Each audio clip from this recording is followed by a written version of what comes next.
biologically, and then if not, then not. But then there are many who would argue, who are not transphobes. There are many who born biologically women who will say, but you have an unnatural advantage over me, and that makes the sport unfair. How do you respond to that? No published research on this question. However, there's good reason to think that there isn't, but I think it's irrelevant. We allow all kinds of competitive advantages within women's sport. So one example I love to talk about is the 2016 Rio Olympic women's high jump final. First place was over 6'3", 10th place was 5'5". So a 10.5-inch height difference between first and 10th at the Olympics in high jump. Right. And we call that fair. Okay. So the range of body types within the I'm going to argue that, so we're talking about the Olympics, so the highest level of competition, right? So a male in peak physical condition against a female in peak physical condition.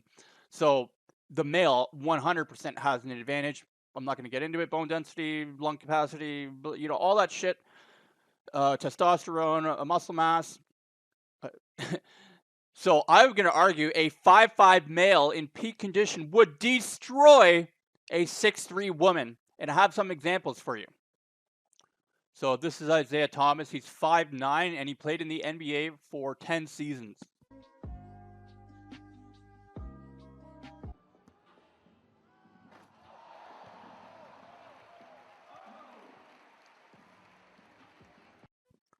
So he can do that all day long. He can dunk at will. He doesn't even need to think about it. He can just go up and dunk, right?